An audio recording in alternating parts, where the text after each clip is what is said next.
The NBA Finals is here, folks. Some of the best times when people get to enjoy the great game of basketball when it comes down to a 7-game series.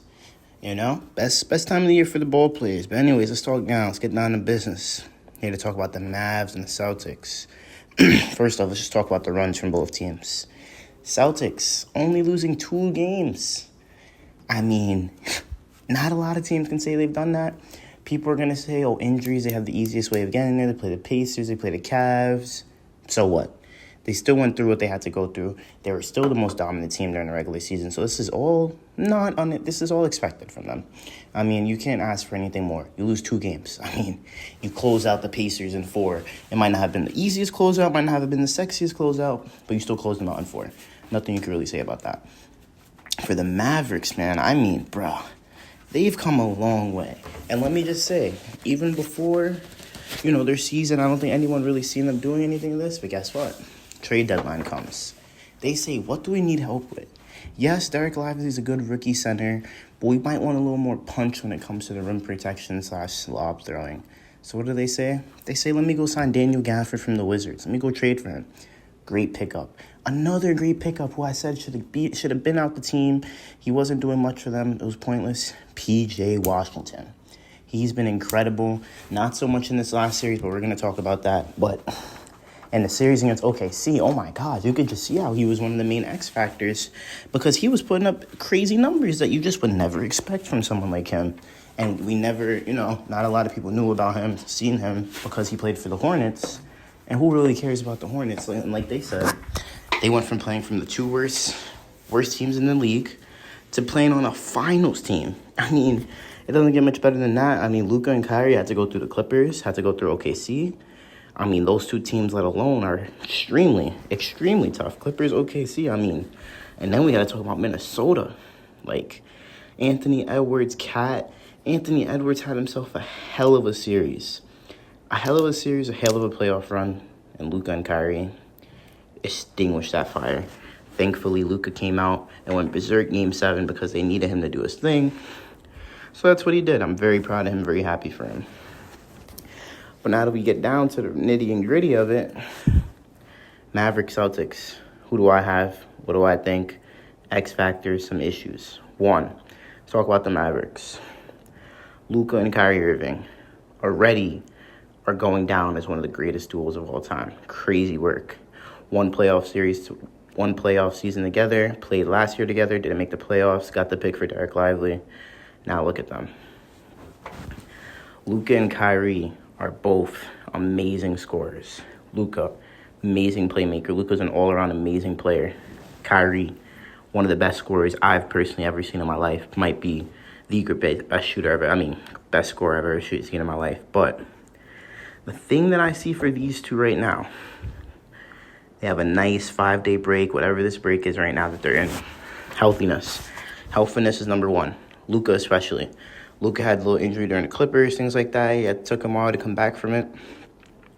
Luka Doncic has to be 90% or better for the series. Kyrie Irving, his health has not even been a question. My son Kyrie has been playing. My son Kyrie has been hooping. What I need from Kyrie this series is, if you watch the Minnesota series, you see Kyrie settling a little in the first half, not doing as much scoring. And also, when the shot's not falling, and it hits hard for him. He looks to play make, he looks to do other things, which is completely fine. But, Kai, I'm going to need you to be the same bucket you are for all time. If Luka and Kyrie can give that 1-2 punch all 4 quarters, they win the series. I mean, like I just said, Stephen A. Smith, people on a big TV, have them as an all-time top 5 duo of all time. And we're talking about a 26-year-old and Kyrie Irving. That's crazy. But if you really think about it, it's true. Those 2 players are 2 of the best offensive players you've ever seen. So if those 2 people can give the offensive punch for 4 quarters straight for a 7-game series, they're unbeatable. Let's talk about some X factors here for the Mavs. Like I said, my son, P.J. Washington. My brother, I love you. Great pickup.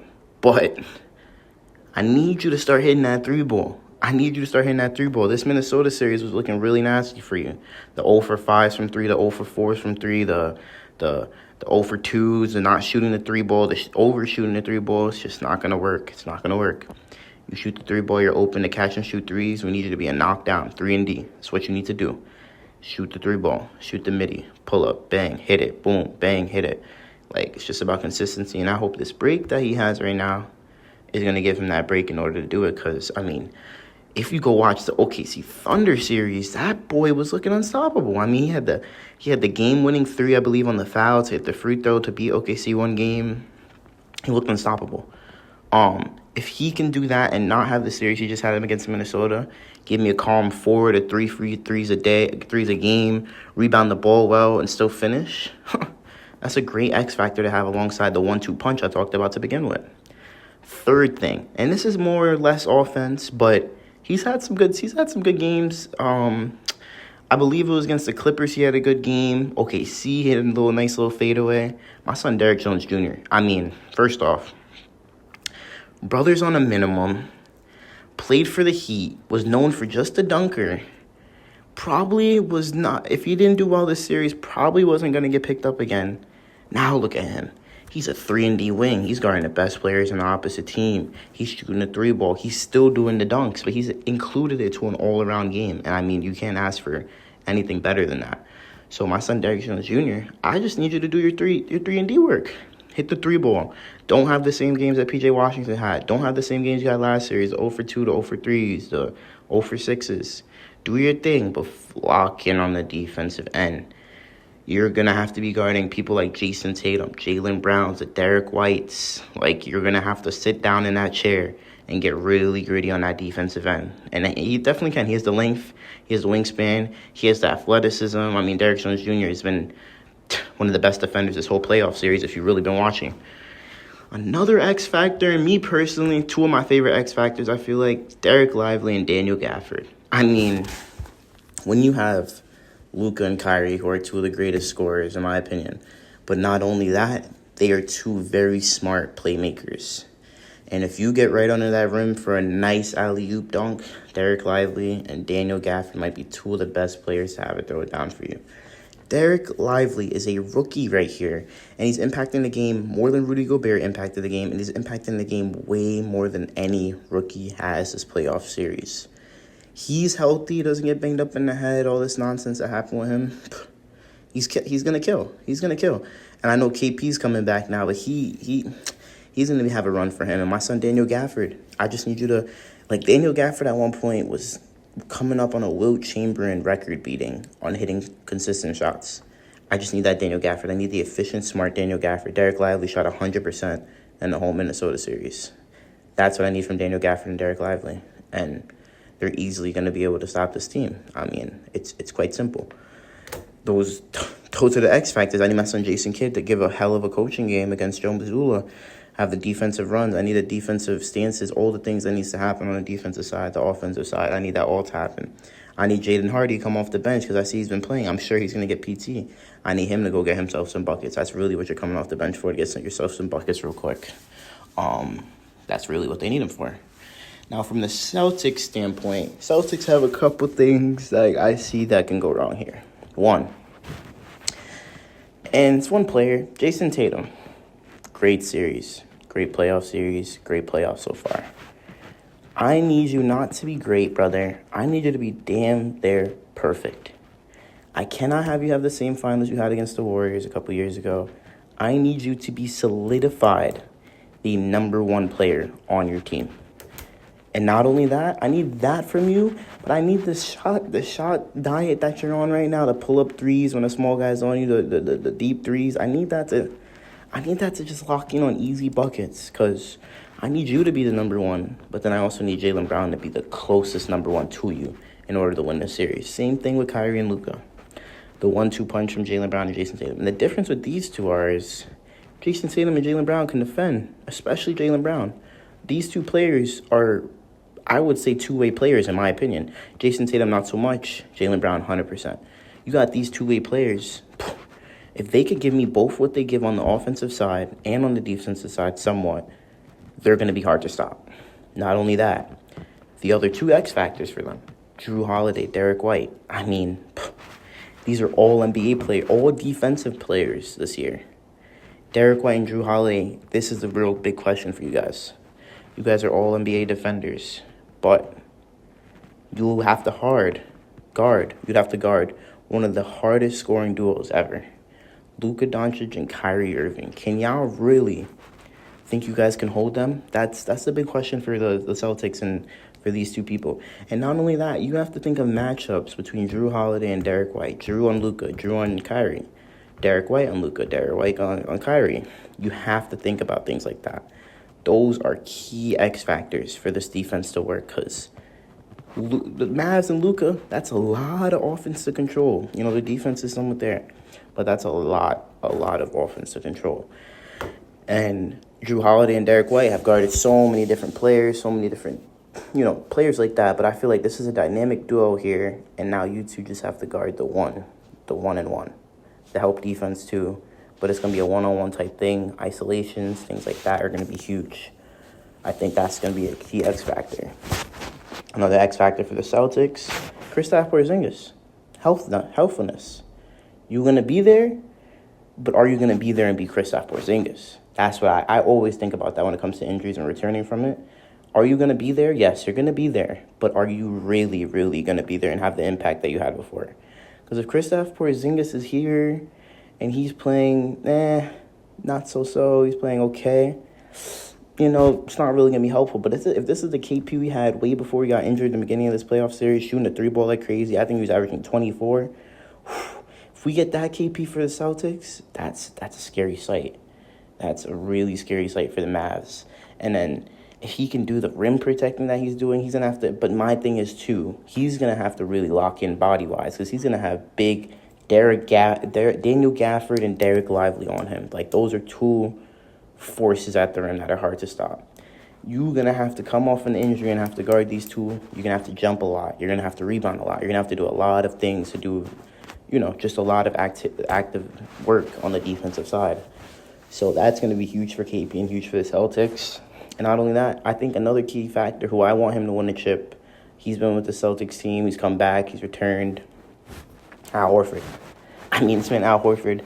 I don't think I've ever seen a man who's not a superstar, not like that player, age so well. Al Horford, bro.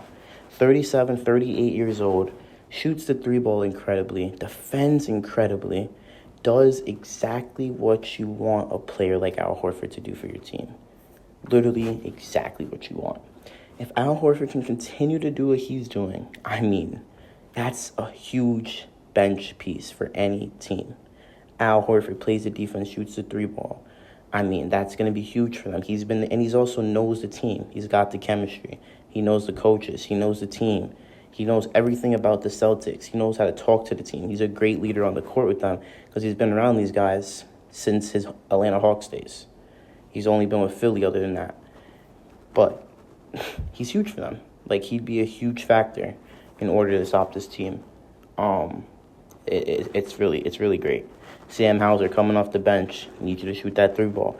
Peyton Pritchard, I don't really know what his minutes is looking like. Peyton Pritchard would be cool to have off the bench, do his thing. But, this is about to be a hell of a series. I heard someone say it's going to be the most ISO'd playoff series we've ever seen. That's probably going to be true. But it's going to be a real defensive, gritty scoring. Scoring is about to be the main title of this NBA Finals. Scoring. Luka, Jason Tatum. Two predominant scorers of my time recently, of me being an NBA fan. Then you have Kyrie and Jaylen Brown. Kyrie used to play with this team. Kyrie knows what's up. Jaylen Brown, he's, Eastern Conference MVP. He's been incredible. I really wish the both for those teams. But now the real question is, who do I have winning? Me personally, Celtics have been in this situation, this spot, this winning team way too long to not win one right now. Do I think they will win one? I do think they will win one, but you can never underestimate a Luka, a Kyrie Irving, a Maverick team like that they have. But I do have the Celtics winning. But I wouldn't mind any team winning, because Luka gets a chip right now. He gets a Finals MVP. Hopefully Kyrie doesn't go too crazy. Only thing Luka is missing on his resume is an MVP. MVP regular season. And I promise you, he's getting that. At least 2. 2-1, he's getting that, no doubt. So if he can get this finals out the way at 26 years old, first team All-NBA 5 times, I mean, he's already a top. He gets all this. He gets this finals MVP. He gets the chip this year. He gets MVP next year. He's already a top 30 player all time. Top 50, top 30, I don't even know, top 40. Like, he's easily top 75. You go to the 50s, he's probably top 50. You go below that, you could have arguments. He's probably top 30. I mean, we just never see anything quite like it. And he's only 26 years old. And they're comparing his stats. They have it side by side with LeBron. LeBron's been in the league since I've been alive, even longer than I've been alive. And Luka is 26 years old. He hasn't even hit his quote-unquote prime. Actually, he has, but he can get better. That's the scary part. So either one of these teams wins a chip. I love it. I think it helps basketball out every way. We have two different teams who haven't been in the finals, other than the Celtics, of course. The Celtics were here against the Warriors, but we know how that went. The Mavericks. Luka Doncic is on a Dirk run right now. If he does what Dirk does, he's going to be in conversations we have never seen. Celtics, they've been here. They deserve this win. They have so many players. Al Horford, Jason Tatum, Jaylen Brown, Jrue Holiday, another chip for him would be crazy. Derrick White. All these are winning players who want to win basketball games. And they're going to do the right thing for it. So either team here could win it, in my opinion. And I think they're both skilled teams. And I think they both deserve it. So in my opinion, I either way, I'm happy. I think both teams, if I could pick both, I pick both. But, Celtics is the more definite team who's dominated more in the regular season. But the Mavericks are a team you can't underestimate. So that's my rundown on the NBA Finals this year. Let me know what you think.